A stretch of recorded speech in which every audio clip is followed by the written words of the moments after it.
Hello दोस्तों, study point YouTube channel में आपका स्वागत है। तो आज हम लोग पढ़ेंगे पल्लवन। और ये पल्लवन क्या होता है, पल्लवन के बारे में पूरा डिटेल से जानेंगे। तो देखिए, सबसे पहला जो है पल्लवन क्या होता है। तो पल्लवन का मतलब होता है कि भाव का विस्तार। यानी आप जो है छोटे शब्द को बहुत ज़्यादा डीपली में लिखिए तो ये होता है पल्लवन। यानी पल्लवन का मतलब ही होता है कि भाव का विस्तार करना, अधिक से अधिक विस्तार रूप में लिखना, यही पल्लवन होता है। जिस प्रकार आपने संक्षेपण पढ़ा होगा, संक्षेपण में क्या होता है कि हम शब्द को एक तिहाई में मतलब लिख लेते हैं। यानी बहुत सारे शब्द रहते हैं और जिसको हम चार हिस्स का तीन हिस्स भाग लिखते हैं, है ना। तो एक तिहाई भाग लिखते हैं, यानी तीन से डिवाइड करके लिखते हैं शब्द में, उसमें संक्षेपण में। लेकिन यहाँ पर जो पल्लवन है, ये पल्लवन में क्या होता है कि शब्द को अधिक शब्दों में ही लिखना होता है, यानी विस्तार रूप में लिखना होता है। तो यही पल्लवन होता है। अर्थात पल्लवन का अर्थ क्या हुआ कि भाव का विस्तार। पल्लवन का अर्थ होता है भाव का विस्तार। देखिए पल्लवन क्या है, इसकी विशेषता को बताइए। तो देखिए, सबसे पहला जो है संक्षेपण। संक्षेपण का ही उल्टा क्या है, पल्लवन। संक्षेपण का उल्टा क्या होता है, पल्लवन। तो आगे बढ़ते हैं, चलिए। पल्लवन अर्थ जो है, पल्लवन अर्थ और भाव का विस्तार ही क्या है, पल्लवन। यानी अर्थ और भाव का विस्तार कीजिएगा, यही क्या कहलाता है, पल्लवन कहलाता है। बहुत ही आसान ये टॉपिक है और यहाँ से आपको 2 से 3 नंबर आसानी से चले आएंगे। तो आप इसको अच्छे से समझ लीजिए और इस क्वेश्चन को हम ऑब्जेक्टिव भी इसमें लगाएंगे। तो देखिएगा कि आपका कितना ऑब्जेक्टिव ही सही होता है, ये भी देखिएगा। तो देखिए, सबसे पहला यहाँ पर है विशेषता। इसकी विशेषता क्या है, तो इसकी विशेषता यह है कि मतलब यह मौलिकता से लिखा जाएगा, सरलता मतलब एकदम साधारण भाषा में इसको लिखते हैं और स्पष्ट रूप से लिखा जाएगा। अनावश्यक का विस्तार इसमें नहीं होता, यानी अनावश्यक चीज़ों का आप विस्तार नहीं कर सकते हैं। और रचना अन्य पुरुष में होगा। रचना किस में होगा, तो अन्य पुरुष में। आपको याद रखना है कि इसकी रचना किस पुरुष में होती है, तो अन्य पुरुष में होती है।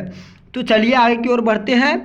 और यहाँ पर देखिए कि पल्लवन की शैली जो होगा, ये पल्लवन किस शैली में लिखा जाएगा, तो इसको बोलते हैं व्यास शैली। यानी बढ़ा चढ़ा कर ही लिखते हैं, इसी को बोलते हैं व्यास शैली। यानी पल्लवन जो लिखा जाता है किस शैली में लिखा जाता है, तो व्यास शैली में लिखा जाता है। तो चलिए, अब ये हमारा पल्लवन जो है कंप्लीट हो चुका है, पल्लवन। और आप देखिए ऑब्जेक्टिव आपका कितना ऑब्जेक्टिव जो है आपका सही होता है। तो चलिए हम लोग ऑब्जेक्टिव की ओर बढ़ते हैं। तो सबसे पहला यहाँ पर देखिएगा पल्लवन।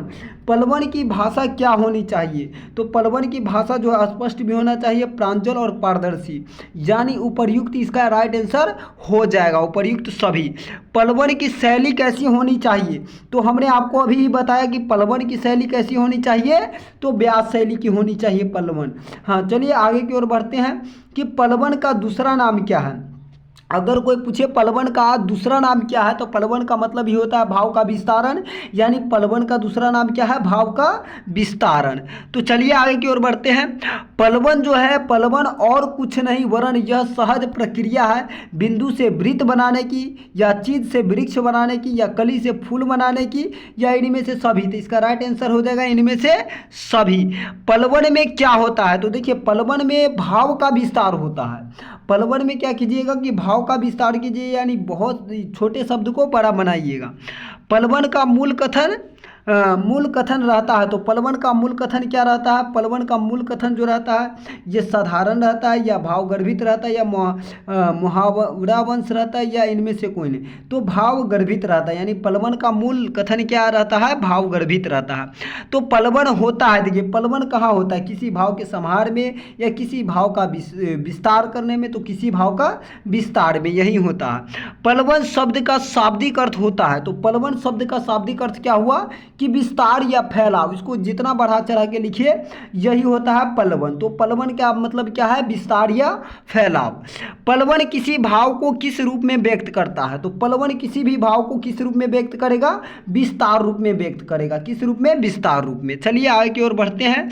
पल्लवन जो है, पल्लवन की रचना कौन से पुरुष में होनी चाहिए, तो हमने आपको बताया कि पल्लवन की रचना जो होता है ये अन्य पुरुष में होता है। किस में होता है, अन्य पुरुष में। और पलवन की शैली कैसी होनी चाहिए, तो हमने भी बताया कि पलवन की शैली जो है व्यास शैली होनी चाहिए। पलवन की शैली कैसी होनी चाहिए, व्यास शैली। और पलवन लेखन शैली में कैसी बातों का अनावश्यक उल्लेख नहीं किया जा सकता है, यानी अप्रासंगिक बात का मतलब उल्लेख नहीं किया जा सकता है। पलवन और संक्षेपण एक दूसरे से कैसा संबंध रखता है, यानी पलवन जो है और संक्षेपण है ये एक दूसरे के साथ कैसा संबंध है, यानी सीधा है या उल्टा है या मिलता जुलता है या इनमें से कोई नहीं है। तो आप बताइएगा कि ये उल्टा होता है, यानी पलवन और संक्षेपण एक दूसरे का क्या है, उल्टा है।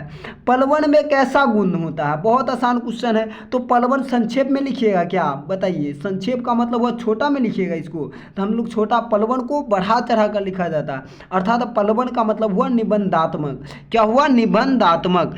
भाव का विस्तार से हास्य है, तो देखिए भाव का विस्तार का मतलब क्या हुआ कि संक्षेपण का या पलवन, यानी भाव का विस्तार से हास्य क्या होगा, पलवन का हास्य होगा। संक्षेपण में तो संक्षिप्त करेंगे, यानी संक्षेपण का मतलब संक्षिप्तता हुआ। तो चलिए ये 15 में 15 अगर क्वेश्चन आप बना लिए तो समझिए आपका यहाँ से जो है 3 से 4 नंबर आपका जो है कंप्लीट हो चुका है ग्रेजुएशन में। तो चलिए इस वीडियो को ज़्यादा से ज़्यादा शेयर कीजिए। चलिए मिलते हैं नेक्स्ट वीडियो में।